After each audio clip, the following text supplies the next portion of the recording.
Bismillahirrahmanirrahim. Alhamdulillahirabbil alamin wassalatu wassalamu ala asyrafil anbiya'i wal mursalin wa ala alihi wa sahbihi ajmain. Qala rabbi shrah li sadri wa yassir li amri wahlul 'uqdatam min lisani yafqahu qawli. Assalamualaikum warahmatullahi wabarakatuh. Saya Maisarah binti Zulkifli, guru dari Seriti Tahfiz Al-Khalifah Machang selaku moderator anda pada kali ini. Terima kasihlah saya ucapkan kepada saudari Nurul Huda Yusof selaku MC dari Kelab Momen Buku Malaysia. Okey, para penonton, sila like, komen dan share supaya ramai lagi. Banyak lagi pihak yang mendapat manfaat daripada sesi kupasan buku kita pada kali inilah, insya-Allah. Yang mana ingin bertanyakan soalan, pertanyaan maupun cadangan boleh kemukakan, boleh tulis di ruangan komen. Okey, baik. Buat pengetahuan penonton semua, bersama-sama saya pada pagi ini Cik Nurul Syazwani binti Nordin, aktivis dari Nastia Youth Club selaku panel yang akan mengupas sebuah buku yang bertajuk Perempuan yang Baik-Baik dalam Al-Quran karya Syahari Abdul Rahman. Okey, tak kenal maka ta'aruf. Jadi izinkan saya menta'aruf ataupun memperkenalkan sedikitlah biografi atau latar belakang untuk panel kita pada kali ini. Okey, baik. Nama beliau Nurul Syazwani binti Nordin, berasal dari Machang, Kelantan.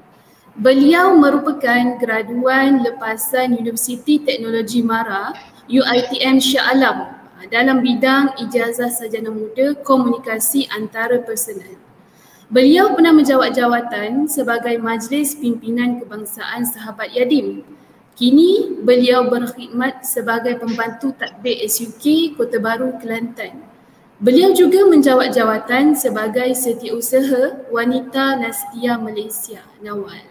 Okey, baik. Harapnya panel kita, Saudari Syazwani sudah bersedia untuk sesi kupasan buku kita pada kali inilah. InsyaAllah. Okey, baik. Tanpa melengahkan masa lagi, saya teruslah kepada sesi kupasan buku kita pada kali ini. Sambil-sambil tu mungkin para penonton mungkin boleh komen anda bersiaran dari mana. Macam kalau saya ni, saya bersiaran dari Machang. Mungkin sahabat-sahabat yang lain, penonton mungkin ada yang bersiaran daripada Kota Baru, Machang Land, Kok Lanas. Bagus. Okay. Tanpa melengahkan masa lagi, saya teruskan dengan soalan yang pertama kita, iaitu soalan pembuka bagi sesi kupasan buku kita pada kali ini. Okey, baik. Okey, Saudari Syazwani, boleh tak Saudari Syazwani berikan sedikit gambaran kasar berkisar tentang buku Perempuan yang Baik-Baik dalam Al-Quran ini? Siapakah penulis, kenapa penulis buku, menulis buku ini dan sebagainya. Saya menjemput dan mempersilakan Saudari Syazwani. Bismillahirrahmanirrahim. Alhamdulillahirabbil alamin wassalatu wassalamu ala asyrafil anbiya'i wal mursalin. Subhanaka la ilma lana illa ma 'allamtana innaka antal alimul hakim. Rabbi shrah li sadri wa yassir li amri wahlul 'uqdatam min lisani yafqahu qawli. Assalamualaikum warahmatullahi wabarakatuh. Tuan-tuan puan-puan, sebelum tu saya nak tanya dulu sama ada jelas ataupun tidak audio saya ni. Saya punya suara. Jelas insya-Allah. Baik, terima kasih kepada adinda moderator iaitu Cik Maisarah, tidak dilupakan kepada penganjur iaitu tim Momen Buku yang telah memberi ruang dan peluang, dan yang diraikan dan dikasihi tuan-tuan dan puan-puan yang sedang menonton pada pagi ini, masya-Allah. Okey, tuan-tuan dan puan-puan, saya doakan tuan-tuan puan-puan dalam keadaan sihat walafiat. Sekiranya ada yang dalam kesusahan ataupun yang dalam diuji, semoga diberi jalan keluar, diberi kemudahan lah ya. Tuan-tuan puan-puan, alhamdulillah Allah Subhanahu Wa Taala telah mempertemukan kita pada pagi ini. Walaupun dalam keadaan alam maya kan, tidak dapat berjumpa secara fizikal, kata orang Kelantan kat, tak boleh nak temu mata jumpa muka. Tapi ala kulli hal tuan-tuan dan puan-puan, tidak mengapa. inilah pendekatan norma baharu yang perlu kita tempuhi, perlu kita hadapi, perlu kita terima dan manfaatkan dengan sebaik mungkin, mengguna pakai platform teknologi yang ada untuk kita mengisi ruang-ruang yang ada dalam masyarakat. Dan saya ucapkan tahniah juga kepada tim Momen Buku atas usaha dan inisiatif mengilmukan masyarakat berkaitan dengan perkara-perkara yang bermanfaat lah, dengan mewujudkan slot ataupun satu segmen khas iaitu My Book Time ini. Kali ini bersama dengan saya, insyaAllah hari ini bersama dengan saya untuk kita kupas satu buku yang saya rasa sangat memberi kesan yang positif lah kepada pembaca, iaitu Perempuan yang Baik-Baik dalam Al-Quran. Satu buku yang agak tebal sebenarnya, tetapi padat dengan pengisian-pengisian yang sebenarnya banyak menambah ilmu pengetahuan kita. Okay, tuan-tuan perempuan, semoga tuan-tuan dan perempuan ready dengan catatan, sebab apa sahaja yang kita terima atau apa yang kita dengar adalah ilmu. Jadi jangan lepaskan peluang lah, insyaAllah. Baik, saya perkenalkan sedikit berkenaan dengan buku ini, sebab tanpa kita mengenal penulis, tanpa kita mengenal siapa yang menghasilkan atau behind the scene buku ini, kita tidak akan menghargai sesuatu perkara. Jadi pertamanya, buku ini Perempuan yang Baik-Baik dalam Al-Quran ini ditulis oleh Ustaz Muhammad Syahri Abdul Rahman. Ustaz Muhammad Syahri Abdul Rahman ini merupakan pengasas dan fellow pendidik di Tadabbur Center, yang mana Tadabbur Center ini, tuan-tuan perempuan, untuk pengetahuan lah merupakan pusat pembelajaran ilmu tafsir dan juga Tadabbur Al-Quran. Tadabbur Al-Quran. Yang mana kalau kita tengok di page Facebook Tadabbur Center juga ada beberapa kuliah-kuliah yang tidak pernah jemu lah Ustaz dan tim untuk memahamkan masyarakat tentang ilmu Al-Quran, iaitu tentang ilmu tafsir dan juga tadabbur. Dan Ustaz Syahri Abdul Rahman juga sebelum ni lah, sebelum PKP ini pernah orang kata banyak membuat seminar-seminar dan juga kuliah tadabbur, kuliah tadabbur secara fizikal, yang mana antara kuliahnya ataupun seminarnya adalah seminar wanita dalam Al-Quran. Jadi nak kata cerita di sebalik penghasilan buku ini sebenarnya hasil inisiatif daripada peserta-peserta yang mengikuti kuliah-kuliah Ustaz Syahri Abdul Rahman.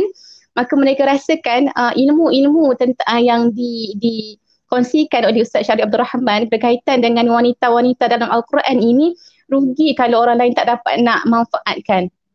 Jadi inisiatif mereka menulis semula catatan nota, mengumpulkan, menjadikan sebuah buku dan kemudian disemak oleh Ustaz Syahri Abdul Rahman, maka terhasillah buku Perempuan yang Baik-Baik dalam Al-Quran. Inilah satu inisiatif, masya-Allah, satu saham akhirat sebenarnya, sebab ramai yang dapat manfaatkan buku ini. Dan hasil daripada survey pun ramai muslimat-muslimat, bahkan untuk muslimin pun sebenarnya sangat bermanfaat untuk mendapatkan buku ini. Buku ini juga ada pasangan dia, iaitu lelaki yang hebat dalam Al-Quran. Dan yang terbaru adalah tuan-tuan perempuan yang melengkapkan buku ini adalah keluarga yang sedia menyayangi dalam Al-Quran. Inilah 3 buku ini, tuan-tuan dan perempuan.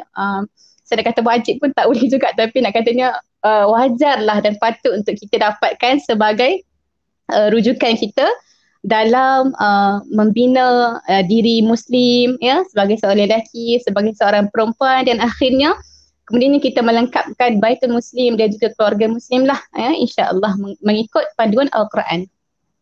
Okey, tuan-tuan perempuan, dah teruskan kepada gambaran buku ke, Maisarah?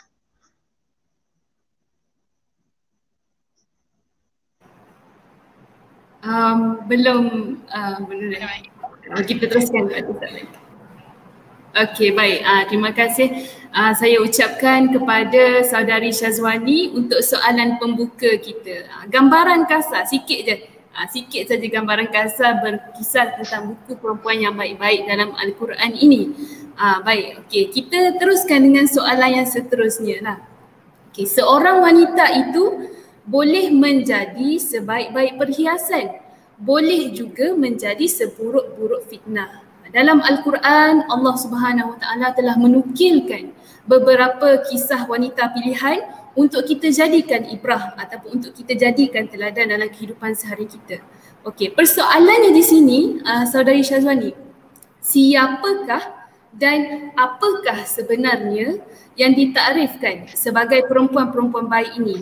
Dan boleh tak Saudari Syazwani ceritakan sedikit tokoh-tokoh perempuan baik-baik ini sehingga nama mereka ni dinukilkan oleh Allah Subhanahu Wa Taala dalam Al-Quran. Dipersilakan. Baik, bismillah. Terima kasih kepada Adinda moderator. Takrif kepada perempuan yang baik ini, saya rasakan ia satu subjektif sebenarnya.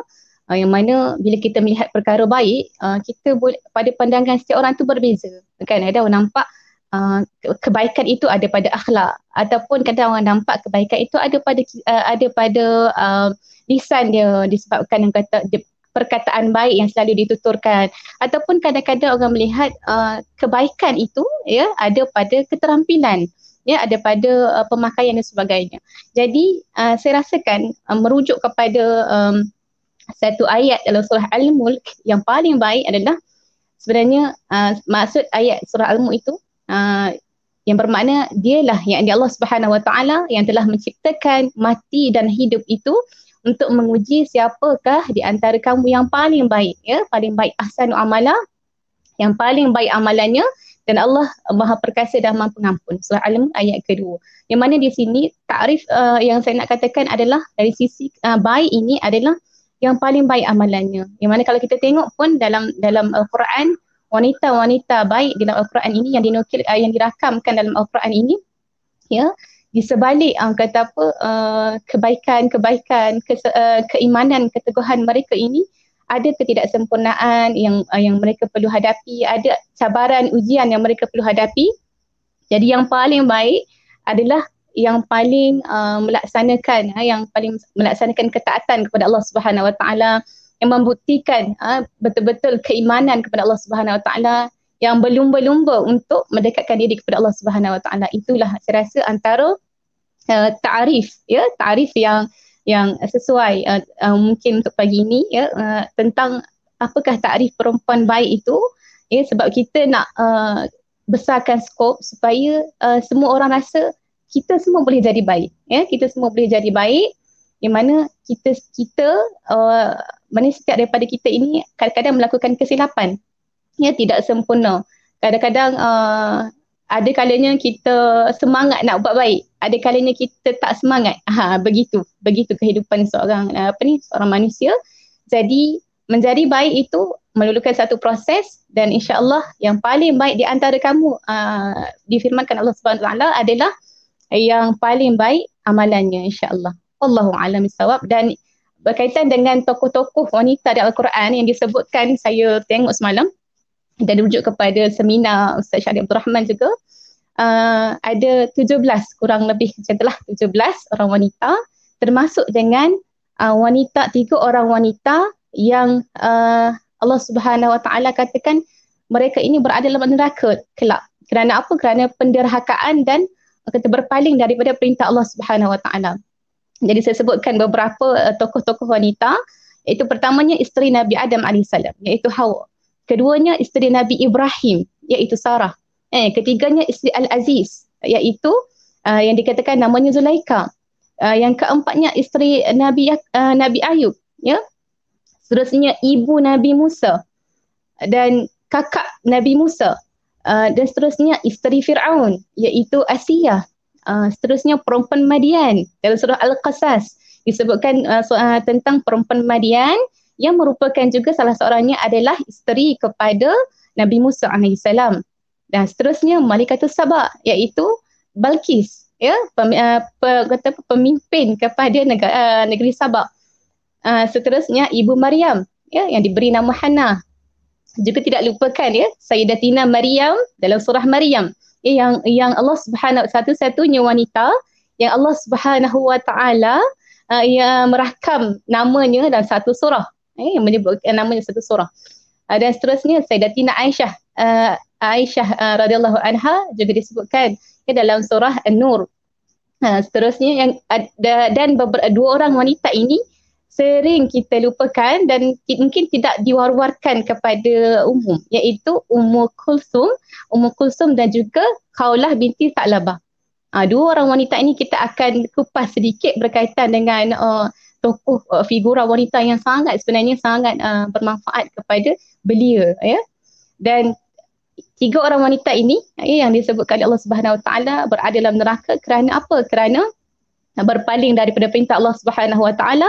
Dan ini kita akan ketahui kenapa Allah juga menyebutkan wanita-wanita yang salihah, wanita yang tidak baik, iaitu isteri Nuh, isteri Nabi Nuh alaihissalam, seterusnya isteri Nabi Lut dan juga isteri Abu Lahab, iaitu Ummu Jamil.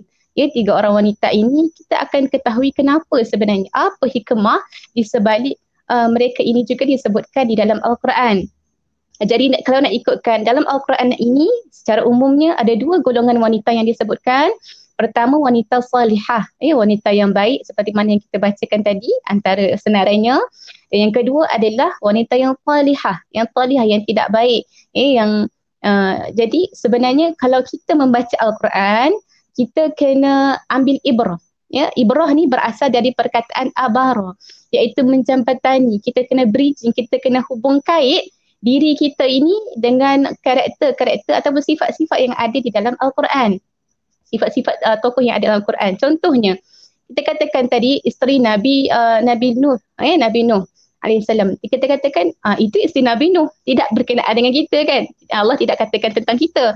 Allah katakan tentang isteri Nabi Nuh. Tidak begitu.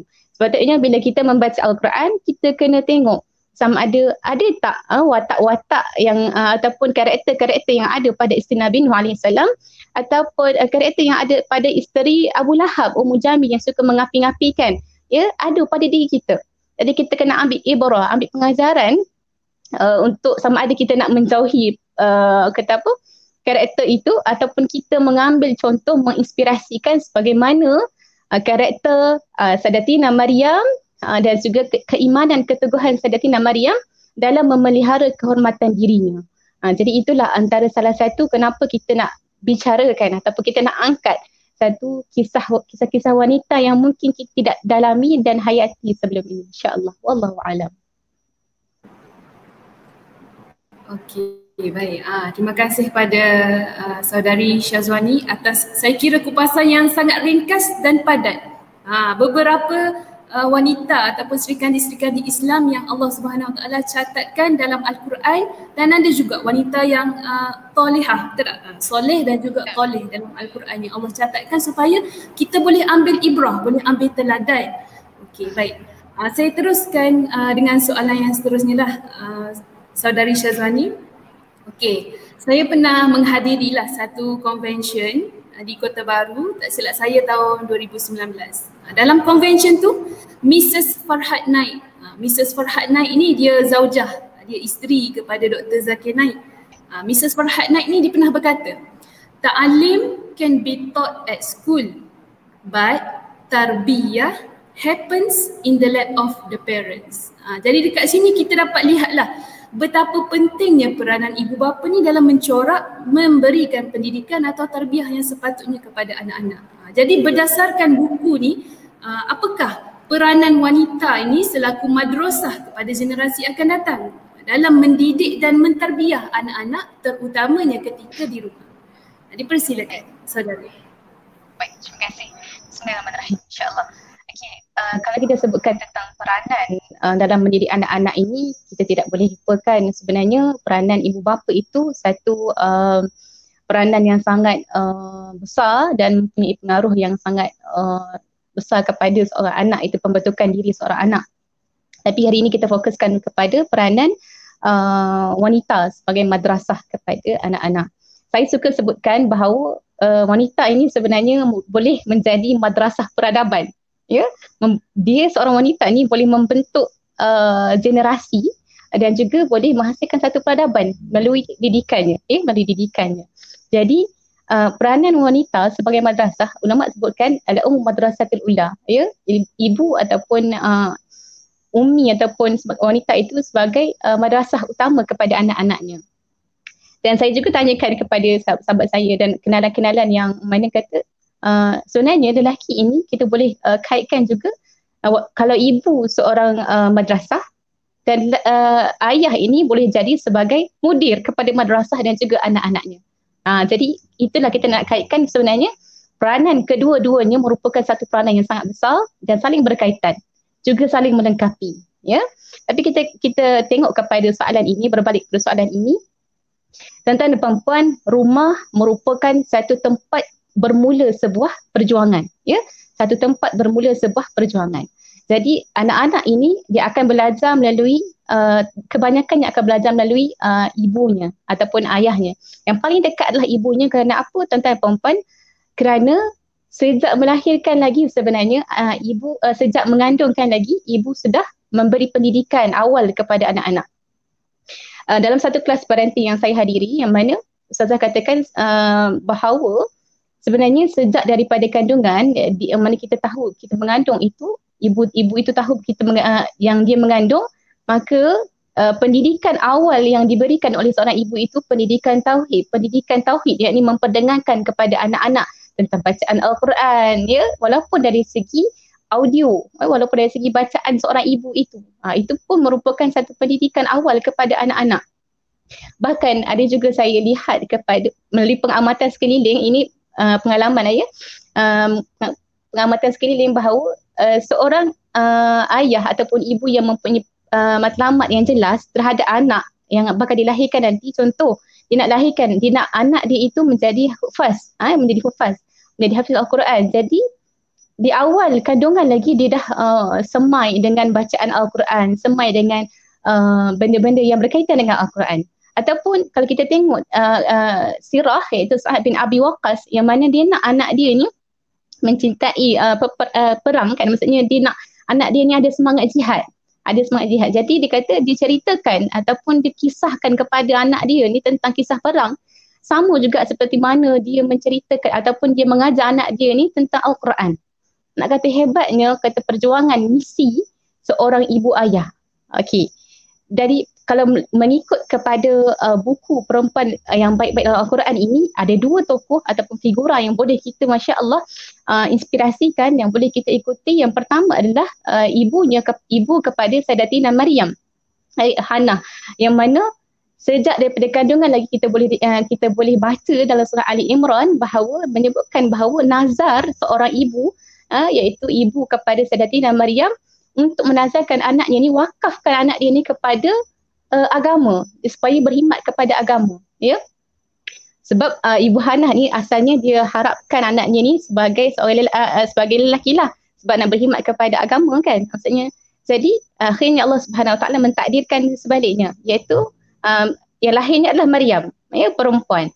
Tapi tetap Ibu Hannah ini, Ibu Sayyidatina Maryam ini tetap meneruskan nazarnya, menyerahkan anaknya untuk berkhidmat kepada agama, dan juga menyerahkan anaknya juga di bawah guru yang mursyid, guru yang membimbing anaknya. Ini satu ibrah yang sangat besar, iaitu seorang ibu juga, walaupun kata bila mana kita menyerahkan ataupun mencari guru yang sesuai untuk membimbing anak-anak kita, itu juga merupakan peranan kita sebagai seorang ibu, ibu dan juga bapa lah, iaitu mencari guru-guru yang boleh membimbing, yang boleh memberi didikan yang mana mungkin tidak ada pada kita, ada pada guru-guru yang kita yakini thiqah dan juga boleh membimbing anak-anak kita lah. Itu ibrah yang boleh kita ambil. Jadi kita berbalik kepada tokoh ini, iaitu Ibu Sayyidatina Maryam ini, satu misi dan visi yang sangat jelas terhadap anaknya, ya. Kerana apa? Kerana misi dan visi seorang ibu dan ayah itu akan mempengaruhi cara parentingnya kepada anak-anak. Sebab dia dah tahu dah direction dia ke mana, kan? Itu bila kita lihat kepada cara bagaimana ibunya Sayyidatina Maryam ini mempunyai misi dan visi yang jelas, akhirnya kita lihat dalam surah Maryam, lahirnya seorang wanita yang begitu menjaga kehormatan diri, yang begitu menjaga agamanya, disebabkan tidak lain tidak melalui pendidikan daripada ibu ayah. Ya. Yang keduanya adalah tokoh yang disebutkan dalam surah Al-Qasas, iaitu ibu kepada Nabi Musa alaihissalam. Nah, ibu Nabi Musa alaihissalam ini juga diuji oleh Allah Subhanahu Wa Taala. Di saat dia melahirkan Nabi Musa alaihissalam, berlakulah kezaliman daripada rejim pemerintahan Firaun ini. Dia sembelih anak lelaki, sembelih anak lelaki kerana didengar bahawa akan ada seorang lelaki yang akan meruntuhkan, memusnahkan pemerintahan dia lah. Jadi jatuh pula pada ketikanya Nabi Musa AS dilahirkan. Jadi Allah Subhanahu Wa Taala mengilhamkan kepada ibu Nabi Musa AS untuk menghanyutkan Nabi Musa AS ke Sungai Nil. Jadi kalau kita lihat dalam kondisi seorang ibu baru melahirkan, nak melepaskan anaknya, begitu susah lah kan, begitu susah sebab mestilah sayang bila dah baru melahirkan, nak lepaskan pula anaknya. Tapi disebabkan keyakinan kepada Allah Subhanahu Wa Taala, kerana dia yakin bahawa anaknya ini berada di bawah jagaan Allah Subhanahu Wa Taala. Kita nak katakan dalam ayat ini, dalam buku ini dikatakan dalam ayat ke-7 surah Al-Qasas, Allah Subhanahu Wa Taala tidak menyebutkan siapakah nama ibu Nabi Musa alaihissalam secara jelas. Tetapi Allah mengangkat martabat seorang ibu melalui sebutan ummi dalam surah Al-Qasas ayat 7 ini. Jadi kita nak katakan peranan ibu itu sangat penting kepada anak-anak. Dan ketika Allah Subhanahu Wa Taala menggambarkan kezaliman pemerintahan Firaun ini, dalam ayat awal-awal surah Al-Qasas, kemudian Allah menyelitkan tentang menggambarkan pula keadaan seorang ibu dengan anaknya, iaitu kisah Nabi Musa AS dengan ibunya. Secara tersiratnya tentang perempuan, inilah proses tadabbur bermula bila kita membaca buku ini. Secara tersiratnya sebenarnya nak menunjukkan bahawa tangan yang menghayun buaian boleh berkemampuan untuk menghancurkan rejim pemerintahan yang zalim. Bila mana sekiranya kita sebagai ibu bapa betul-betul memberi didikan kepada anak-anak, dengan mempunyai sejak kalau ikutkan kita akan bincangkan kalau pandangan para ulama lain yang mana mengatakan sebenarnya peranan seorang ibu ataupun bapa ini adalah bermula sejak pemilihan pasangan lagi. Untuk membentuk anak-anaknya. Jadi kita katakan di sini adalah peranan seorang ibu itu tidak lain tidak adalah memberi pendidikan tauhid, memberi pendidikan agama, serta tidak dilupakan kasih sayang dan juga pendidikan yang berkaitan dengan pembentukan diri anak-anak lah, karakter-karakter yang akhlakul karimah yang boleh membentuk diri anak-anak. Kalau kita ikutkan sekarang, ramai daripada kita yang sedang berada di rumah, sebab saya tanyakan pun ada bila buat survey berkaitan dengan kajian apakah yang menyebabkan ibu ayah ini terasa stres ataupun beremosi. Ada kalanya berkaitan dengan PDPR anak-anak, sebab kadang-kadang anak-anak ni dia lebih dengar kata cikgu-cikgu dia, sebab mak ayah semua salah, contoh macam itulah kan. Jadi ibu ayah ni stres sikit sebabkan anak-anak ni menekan ibu ayah. Jadi apa cara terbaik adalah kena guna pendekatan sebagai cikgu lah, sebagai kita kena tukar watak kita sebagai cikgu kepada anak-anak, supaya ada gap sikit, supaya anak-anak ni lebih mengetahui bahawa itulah sebaiknya untuk sekarang lah kan. Wallahualam. Jadi saya rasa itulah salah satu ataupun contoh yang mungkin kita boleh ambil dalam buku ini, iaitu tentang bagaimana tokoh ibu-ibu yang ada dalam Al-Quran, mana dijelaskan secara terperinci dalam buku perempuan yang baik-baik dalam Al-Quran. InsyaAllah. Okey, baik. Kiranya antara contoh ataupun ibrah yang kita boleh ambil dalam buku ni yang Saudari Syazwani tekankan tadi ada dua lah. Yang pertama, ibu kepada Sayyidatina Maryam, dan yang kedua, ibu kepada Nabi Musa alaihissalam. Sebenarnya banyak lagi yang kita akan kupas, dan saya tertarik dengan perkataan jodoh ataupun pasangan hidup yang Saudari Syazwani bagi tahu tadi. Biasanya kita mendengar wanita ini memilih atau dipilih itu dari aspek pencarian jodoh ataupun pasangan hidup. Tapi kali ini kita nak rungkai, kita nak kupas wanita ini memilih atau dipilih dari aspek mempertahankan agama dan haknya. Kalau kita lihat yang berlaku beberapa isu melibatkan isu agama dan hak seorang wanita itu dipertaruhkan. Sebagai contohnya lah, perkara yang berlaku di Palestin yang mana wanita di sana dibunuh oleh musuh dan umat Islam ini dibantai oleh rejim Zionis. Jadi bagaimana kita ni sebagai seorang wanita memilih untuk mempertahankan hak atau kita ini tunggu dipilih barulah kita nak mempertahankan hak atau agama kita ini. Jadi persoalannya di sini Saudari Syazwani, wanita itu memilih atau dipilih? Dipersilakan Saudari. Baik, bismillah. Terima kasih kepada Dinda atas soalan yang sangat menarik bagi saya. Sebenarnya soalan ni ataupun persoalan ini banyak sangat dirungkai dan juga diperbincangkan dalam mana-mana wacana dan juga forum lah. Wanita memilih atau dipilih. Biasa kita bercakap ataupun berdiskusi berkaitan dengan jodoh ataupun pasangan lah. Itu mungkin dah dibahaskan. Jadi hari ini kita nak mengambil sudut pandangan yang berbeza yang mana berkaitan dengan bagaimana seorang wanita itu memilih untuk mempertahankan agama dan haknya. Ya? Dan kita boleh mengambil dalam buku Perempuan yang Baik-Baik dalam Quran ini juga memaparkan dua figura yang Masya Allah. Satu, saya rasa macam figura ini jarang kita bahaskan, jarang kita war-warkan kepada umum lah kan.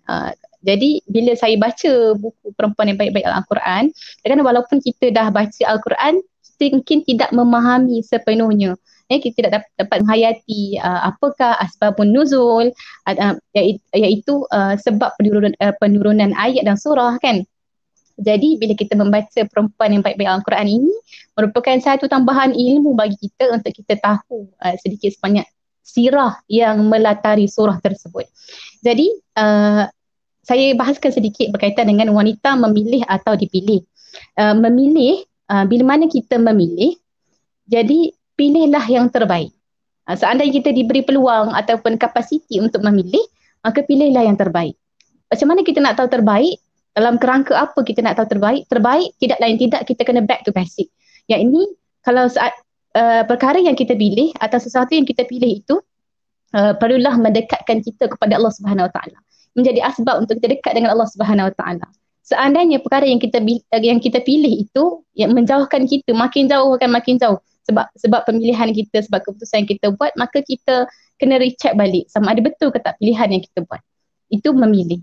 Seandainya kita dipilih, sama ada dipilih untuk menjawab sesuatu jawatan ataupun mungkin dipilih menjadi pasangan kepada seseorang, jadilah yang terbaik. Bagaimana kita katakan terbaik? Terbaik seperti mana tadi, back to basic balik. Terbaik yang boleh mendekatkan kita dengan sesuatu itu kepada Allah Subhanahu Wa Taala. Kan? Itulah antara kenapa satu benda yang boleh kita tengok baliklah, memilih dan juga dipilih. Okey. Tokoh pertama atau figura pertama yang saya nak bawakan kepada tuan-tuan perempuan pada pagi ini adalah dalam bab keempat, bab keempat dalam buku ini, iaitu tentang surah Al-Mujadalah, surah yang dimaksudkan perempuan yang mengadu. Kalau kita baca surah dalam Al-Quran ni, kadang-kadang perempuan yang mengadu kita macam pelik. Dia punya macam mana kita nak ketahui kenapa dinamakan surah itu perempuan yang mengadu. Pasti ada sirah yang melatari surah tersebut. Kan pasti ada sebab ataupun hikmah di sebalik penurunan surah tersebut. Jadi inilah kita nak katakan proses tadabbur itu sangat penting tuan-tuan perempuan dan memerlukan bimbingan guru yang mursyid, guru yang mahir dalam bidang tersebut untuk bimbing kita menghayati, memahami lagi Al-Quran ya. Okey, tokoh ini, surah ini, surah Al-Mujadalah ini, surah Madaniyah yang mempunyai 22 ayat. Surah ini juga ada satu ayat, ada ayat yang turun asbab seorang figura ini, ya, iaitu Khawlah binti Tha'labah, radhiyallahu anha. Khawlah binti Tha'labah radhiyallahu anha. Khawlah ini merupakan isteri kepada Aus bin Samit, ya, isteri Aus bin Samit, yang mana merupakan Khawlah ini satu ketika mengadu kepada Rasulullah sallallahu alaihi wasallam. Kita ambil kata kunci mengadu ya, tuan-tuan perempuan, mengadu kepada Rasulullah sallallahu alaihi wasallam tentang suaminya yang telah menziharkannya. Ia telah menziharkannya. Ini berlaku tentang hukum zihar lah. Ya, Aus bin Samit telah menziharkan Khawlah binti Tha'labah. Untuk pengetahuan tuan-tuan dan perempuan, secara umum ni lah yang boleh kita katakan, lafaz zihar ini ialah lafaz yang menyamakan isteri dengan ibu ataupun mahram je lah.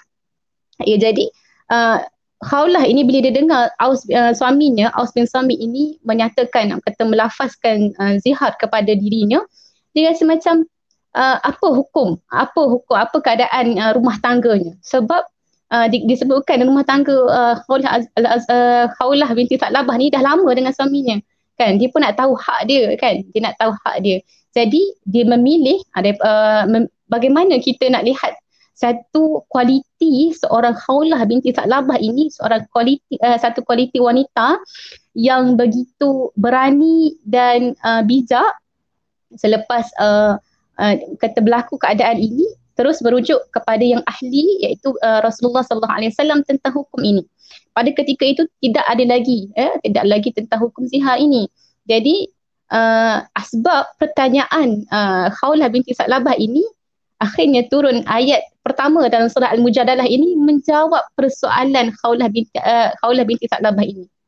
Bahkan Allah Subhanahu wa taala memuji Khawlah binti Tha'labah ini kerana pertanyaannya.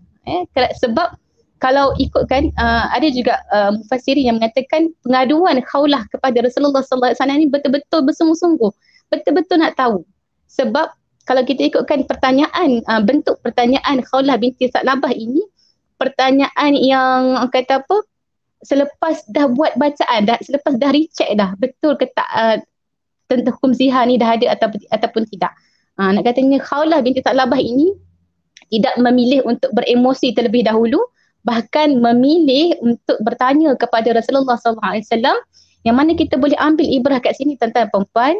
Bila mana berlaku sesuatu kepada kita, kita stop sekejap diri kita, pilihlah ataupun memilihlah dengan cara yang terbaik mengikut agama, ya, dan adukan kepada orang yang profesional, orang yang sikoh, orang yang dipercayai tentang sesuatu masalah kita.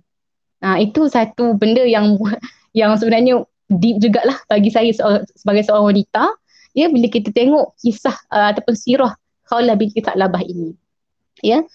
Dan inilah sebenarnya kualiti mahal yang ada pada seorang wanita yang berani memilih untuk bersuara dalam rangka yang dibenarkan syarak.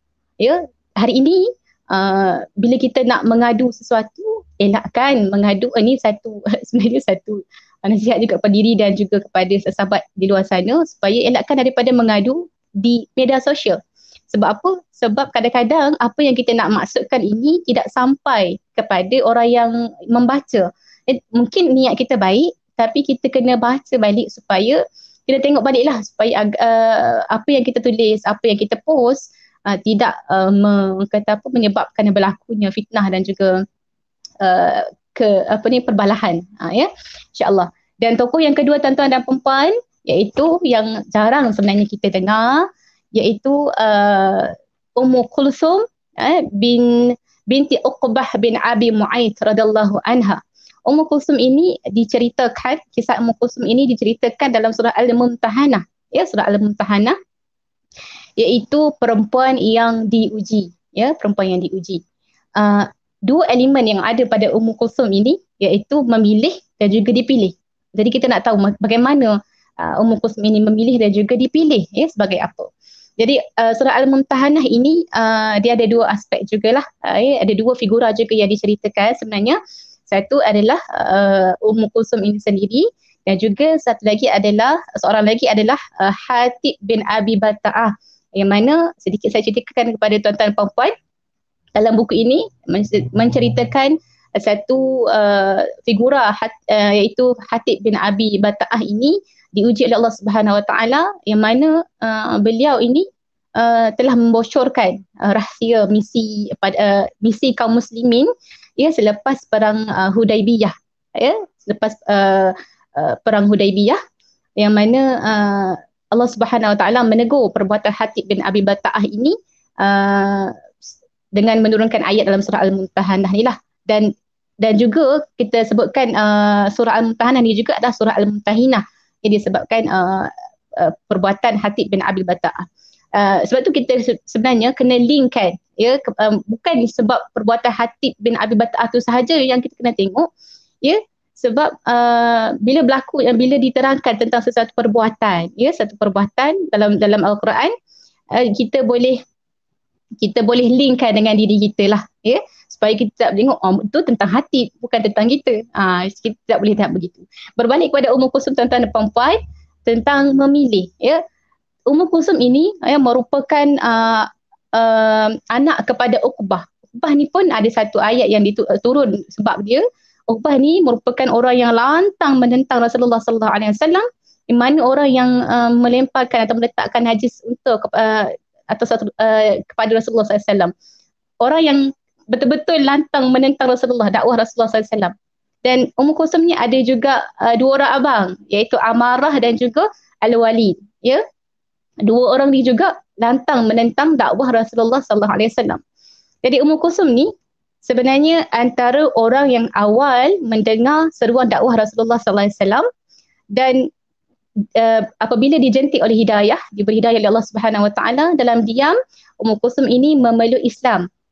Ummu Kulsum sebenarnya memilih untuk memeluk agama Islam di saat ayahnya, keluarganya, abang-abangnya menentang agama Islam. Ini satu elemen sangat penting, satu kualiti yang sangat penting yang boleh kita ambil ibrah daripada Ummu Kulsum. Disebutkan juga Ummu Kulsum ni ketika itu masih lagi muda remaja. Ini satu figura kepada belia lah sebenarnya, Ummu Kulsum ini, yang mana memilih untuk beriman kepada Allah Subhanahu Wa Taala, ya, di saat keluarganya masih kafir, dan juga kalau kita ikutkan kaum muslimin ketika itu memang mempunyai cabaran yang sangat hebat lah, ya, oleh kaum Quraisy untuk yang memeluk Islam itu memang mempunyai cabaran dan juga dugaan yang sangat kuat. Jadi Ummu Kulsum ini memilih untuk beriman kepada Allah Subhanahu Wa Taala, dan ketika itu Rasulullah SAW dan juga kaum muslimin yang telah beriman telah berhijrah ke Madinah. Jadi Ummu Kulsum ni dia nak juga berhijrah, sangat ingin berhijrah ke Madinah. Dia rasa diri dia keseorangan di Mekah. Jadi Ummu Kulsum dan beberapa orang wanita berhijrah ke Madinah, dan kemudiannya memilih, ya, kita ambil sekali lagi perkataan memilih berhijrah ke Madinah, ya, dan selepas yang abang-abang Ummu Kulsum ini mengetahui tentang perhijrahan Ummu Kulsum, maka mereka ini minta balik supaya Ummu Kulsum ini dikembalikan semula ke Mekah, ya, sebab lepas dari perjanjian perhijrahan Ummu Kulsum itu sebenarnya berlaku selepas perjanjian Hudaibiyah. Ya, kalau kita tengok secara umumnya perjanjian Hudaibiyah ini orang Mekah yang berhijrah ataupun orang Mekah yang pergi ke Madinah perlu dipulangkan semula ke Mekah. Jadi mereka ni minta balik Ummu Kulsum ni kembali ke Mekah, ya. Jadi Ummu Kulsum ni rasa macam saya dah beriman, jadi saya tak nak dikembalikan semula ke Mekah bersama keluarga yang masih inilah, yang belum memeluk agama Islam. Jadi kemudiannya Allah Subhanahu Wa Taala menurunkan satu ayat dalam surah Al-Mumtahanah ini, ya, memuji keimanan Ummu Kulsum, dan juga perlu pengujian ataupun pengujian keimanan lah untuk kita, untuk supaya ada jaminan Ummu Kulsum ini berada di Madinah.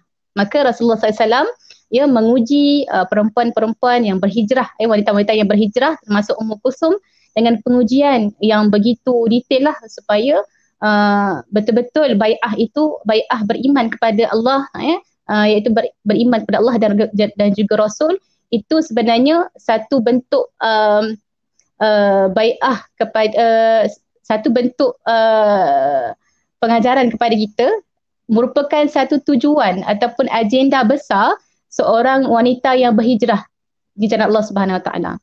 Surah Al-Mumtahanah ini di highlightkan sebagai antara keistimewaan surah ini juga merupakan satu tujuan ataupun agenda besar seorang muhajirat. Seorang muhajirat iaitu Ummu Kulsum ini kepada Allah Subhanahu Wa Taala. Ini satu ibrah ataupun kita boleh ambil adalah seandainya seorang wanita itu berhijrah, baru nak berhijrah, maka apakah agenda besar yang sebenarnya di sebalik perhijrahannya. Jadi dalam surah Al-Mumtahanah ini juga diceritakan itulah agenda besar sebenarnya sebagai seorang muhajirat. Ini dalam surah Al-Mumtahanah ini satu-satunya surah yang menyebutkan tentang muhajirat. Jadi ini sebagai seorang wanita yang berhijrah, kita wanita yang sedang berhijrah boleh melihat, meneliti dan mencontohi tokoh ini iaitu Ummu Kulsum yang memilih untuk beriman kepada Allah Subhanahu Wa Taala dan akhirnya dipilih oleh Allah Subhanahu Wa Taala mendapatkan syurga Allah Subhanahu Wa Taala. Insya-Allah, wallahu a'lam bissawab. Okey, baik saudari Syazwani Nordin. Saya ngalik tadi sekejap. Khusyuk sekejap dengar saudari kita berbicarakan tentang sirah dia. Okey, saya ingin bacakanlah sedikit komen daripada Facebook live kita ni. Dari page Momen Buku dan juga Nastia Club, Nastia Malaysia. Okey, Aini Sofia Mahta. Syoknya dengan panel ulas buku ini. Memang syok dah. Okey, bila My Book Time ni setiap hari Sabtu kita akan adakan kupasan buku yang mana panel dan moderator akan panel tu akan mengupas buku. Jadi kita dah tak perlu dah nak baca buku. Kita hanya mendengar sahaja kan. Okey, Nur Iliani, Muhammad Nawawi, talented panel. Terima kasih panel dan moderator. Okey, terima kasih. Zulkifli Saleh, tak buka soalan ke? Kita buka soalannya. Boleh tanyakan soalan di sini lah. Okey, Faiza Hamdan, sesi kupasan paling best takat ni dari tim Momen Buku. Matang, tuntas, fakta, empati, lengkap ramuan, tahniah, keep up the good works. La haula wala quwata illa billah. Tiada daya upaya melainkan dengan Allah. Okey, Siti Nur Syashabila Saleh. Soalan, apakah tips atau pujukan untuk menjadi wanita yang baik-baik? Terutamanya wanita yang baru nak berhijrah. Sebab ada orang yang sering kata, saya memang lahir jahat, nakal macam ni. So, I will live my life like this. Boleh tak panel kita menjawab soalan daripada Cik Siti Nur Syashabila Saleh ni? Mungkin sedikit daripada saudari. Terima kasih atas soalan dan terima kasih kepada Cik Siti Nur Syashabila binti Saleh atas soalan yang diberikan. Okey, kalau kita apakah tips atau pujukan untuk menjadi wanita yang baik-baik? Ini salah satu cara yang mungkin kita boleh gunakan kepada sahabat-sahabat kita ataupun orang yang terdekat dengan kita adalah dengan ajak. Ajak. Kadang-kadang kita dah menasihati, kita dah nasihat, kita dah share, bahkan dah share dah My Book Time kan. Jadi mungkin belum ada lagi perubahan. Tapi yang mungkin kita antara cara psikologi yang boleh yang berkesan lah insya-Allah iaitu ajakan. Ajakan. Kadang-kadang kita ajak, jomlah solat sekali. Kita solat sekali dengan dia. Kita nak nasihat, nak bagi hadis tentang solat, mungkin dia tak dengar dah kan. Jadi antara salah satu cara adalah ajak ataupun mungkin yang cara boleh kita macam nak menghargai dia adalah memberi hadiah. Memberi hadiah sesuai dengan apa yang kita nak pujuk dia lah. Contohnya kita nak minta dia, kita nak dia tutup aurat, kita bagilah tudung labu sikit ataupun kita bagilah handsock, bagi stokin. Dia rasa dihargai. Tips tu sebenarnya pernah dilakukan lah, alhamdulillah berhasil dan sebenarnya hidayah daripada Allah Subhanahu Wa Taala juga. Jadi kita keep doakan dia. Tips dia ajak, bagi hadiah, doakan insya-Allah. Wallahu a'lam. Okey, baik. Saya kira menjawablah sedikit sebanyak soalan dari Cik Siti Nur Syashabila Saleh kita. Okey, baik. Saya teruskan dengan soalan yang seterusnya, saudari Syazwani. Okey. Kita sedia maklum bahawa sekarang ini seluruh dunia sedang menghadapi isu global iaitu wabak pandemik COVID-19 lah. Semua pihak, baik pihak pemimpin maupun rakyat terkesan dengan situasi sekarang ni.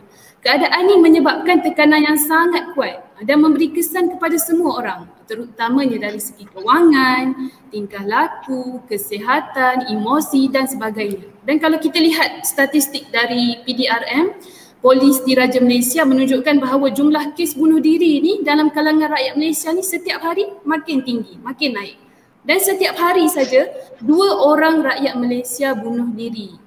Jadi persoalannya di sini, Saudari Syazwani, apakah peranan wanita atau perempuan ni selaku ibu, isteri maupun anak dalam membendung masalah tekanan emosi dalam kalangan orang sekeliling mereka ni? Dipersilakan, Saudari. Okay, baik. Bismillahirrahmanirrahim. InsyaAllah terima kasih atas soalan yang diberikan. Peranan sebagai seorang wanita, ibu ataupun sebagai seorang anak dalam mengurus emosi adalah pertamanya kita kena ni kita ambil dari sudut psikologi lah.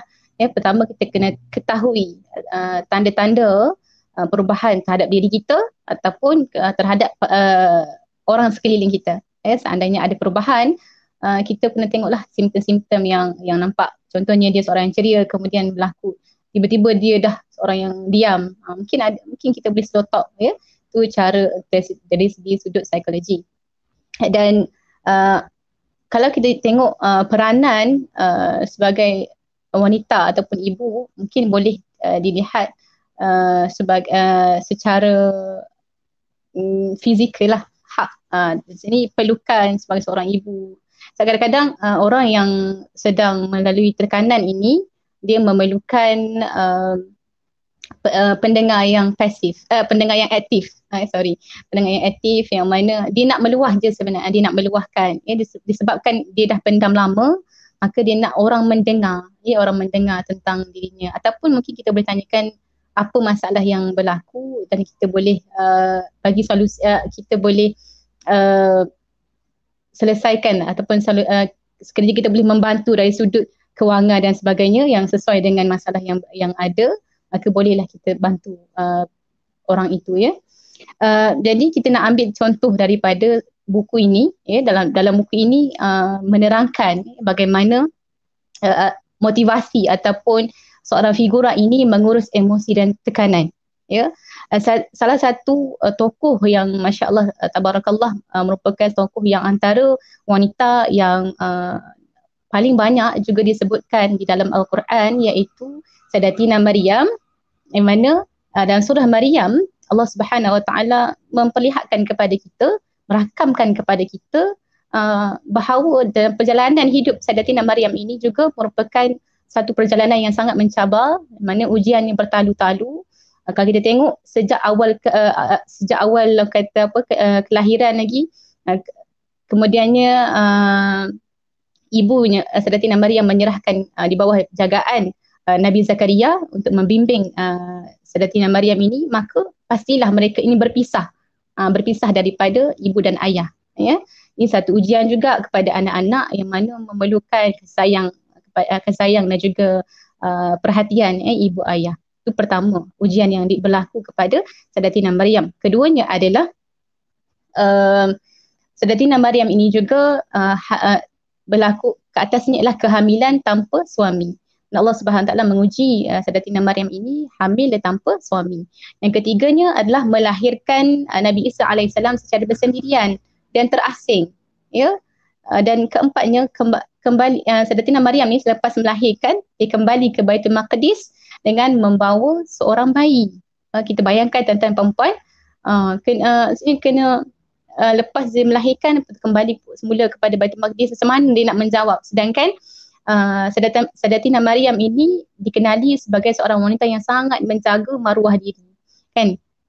Dan satu ujian besar juga Sayyidatina Maryam ini adalah menjadi ibu kepada seorang nabi, iaitu Nabi Isa alaihissalam. Jadi mesti ada keistimewaan dan kelebihan Sayyidatina Maryam ini sehingga Allah Subhanahu Wa Taala mengabdikan namanya sebagai salah satu nama surah, surah Maryam. Jadi dalam surah Maryam ini ayat ke-25 Allah Subhanahu Wa Taala perintahkan ya Sayyidatina Maryam ini ketika mana hamil nak melahirkan Nabi Isa alaihissalam, perintahkan lepas dilahirkan Nabi Isa alaihissalam, Allah Subhanahu Wa Taala perintahkan Sayyidatina Maryam untuk goncangkan pokok tamar, pokok tamar, sebab Sayyidatina Maryam ni lepas dah melahirkan, pastinya emosinya, fizikalnya, mentalnya dah penat sangat-sangat kan. Jadi ketika itu kita bertengok tekanan dan juga emosi Sayyidatina Maryam lepas dia melahirkan Nabi Isa AS, Allah Subhanahu Wa Taala perintahkan Sayyidatina Maryam untuk goncangkan pokok tamar, pohon tamar. Kalau kita ikut secara logik akal kita lah ya, sebagai rasa macam tak logik ataupun dan mungkin mustahil lah ya. Dalam keadaan psikologinya, sudut psikologinya Maryam begitu, macam mana nak jatuh buah-buah tamar tersebut. Tapi Allah Subhanahu Wa Taala lebih mengetahui keadaan seseorang itu ya. Jadi kita nak ambil pengajaran di sini, kita tengok kepada kisah Sayyidatina Maryam ini, bila mana Allah Subhanahu Wa Taala perintahkan Sayyidatina Maryam ini untuk goncangkan pohon tamar itu. Dalam surah dalam ayat yang ke-25, ya, ayat ke-25 ini Allah sebutkan wahuzzi. Maknanya dalam keistimewaan buku ini juga sebenarnya tuan-tuan dan puan adalah Ustaz Syarif Abdul Rahman juga memperjelaskan kalimah, ya, ada beberapa kalimah-kalimah yang membuatkan kita lebih memahami ayat-ayat itu. Kan? Kalau kita tengok ayat 25 surah Maryam ini, Allah Subhanahu Wa Taala perintahkan Maryam untuk gegarkan ataupun goncangkan pokok tamar itu. Wahuzi ini maksudnya goncangkan dengan goncangan yang kuat. Goncangkan dengan goncangan yang kuat. Tapi kalau kita tengok keadaan sudut psikologi Sayyidatina Maryam ini, tak mungkinlah begitu kan. Jadi kalau sebenarnya secara tersiratnya sebenarnya tuan-tuan dan puan-puan, Allah Subhanahu Wa Taala nak kita berusaha, kita ikhtiar terlebih dahulu, dan insya-Allah Allah akan mendatangkan bantuannya, Allah akan datangkan pertolongannya. Jadi lepas sahaja Sayyidatina Maryam menggoncangkan dengan kemampuan yang ada, maka Allah Subhanahu Wa Taala menurunkan, menggugurkan ya tamar-tamar yang ada di pohon itu. Itu poin yang satu sangat yang boleh kita lihat dalam kita berasa di bawah tekanan yang tersangat-sangat. Pertama kita carilah mungkin kalau dah tak boleh tahan dah, adukan kepada orang yang dipercayai, yang thiqah, yang profesional, yang boleh kita adukan. Yang sekarang banyak talian-talian yang dibuka untuk untuk kita gunakan ya sekiranya kita ada masalah berkenaan dengan emosi dan sebagainya. Dan kalau kita tengok ibrah daripada Sayyidatina Maryam ini, Allah Subhanahu Wa Taala nak bagi pengajaran kepada kita supaya kita usahakan dulu di pihak kita dengan cara yang terbaik yang kita ada, dengan kemampuan yang kita ada. InsyaAllah Allah akan datangkan pertolongan itu, kerana pertolongan Allah itu sangat dekat. Disebabkan kalau kita tengok pergantungan Sayyidatina Maryam ini ketika melahirkan Nabi Isa AS secara bersendirian, secara terasing, tapi dia selamat melahirkan dengan bantuan dengan takdir dan bantuan Allah Subhanahu Wa Taala. Itulah kita nak highlightkan bahawa pertolongan Allah itu sangat dekat. Dan insya-Allah kalau kita dapat membaca buku ini dengan teliti, dengan highlight di tangan, insya-Allah kita akan rasa macam mungkin ujian kita ni tidaklah sehebat dan juga orang kata sekuat Sayyidatina Maryam dan juga tokoh-tokoh yang ada di dalam Al-Quran. Ya, wallahu a'lam bissawab. Okey, baik. Terima kasih pada saudari Syazwani Nordin. Faiza azamta fatawakkal 'ala Allah. Dan kita berusaha, kita kena bertawakkallah pada Allah, serahkan segalanya kepada Allah. Okey, baik. Nampaknya masa sangat mencemburui kita, saudari Syazwani. Dan kita pun dah menghampiri kepada akhir untuk sesi kupasan buku kita pada kali ini. Dan saya mohon maaf mana-mana penonton dari page Momen Buku dan juga Nastia Malaysia, ada juga soalan yang kita tak dapat jawab sebab kita kesuntukan masa. Apa-apa pun, terima kasih yang mana sudi komen, like dan juga share.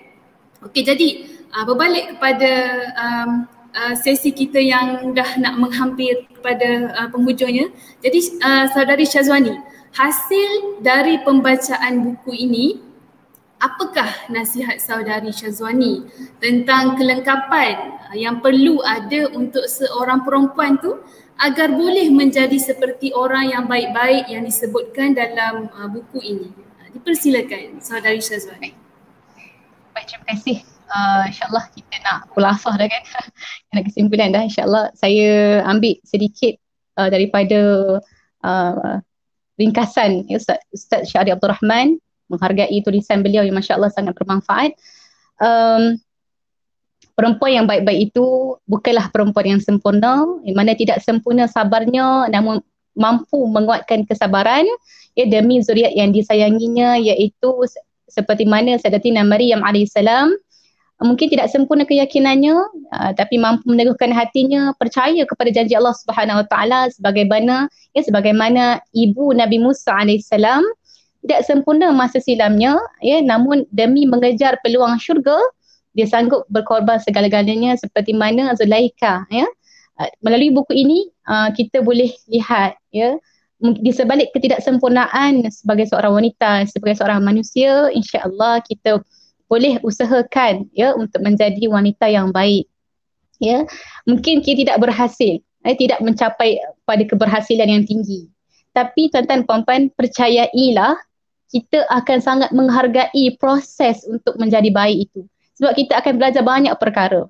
Jadi dalam kesimpulan kepada buku ini sebenarnya ada 3 perkara yang kita boleh simpulkan pada sebagai seorang wanita nak menjadi baik. Ada 3, seorang wanita muslimah dia kena ada prinsip.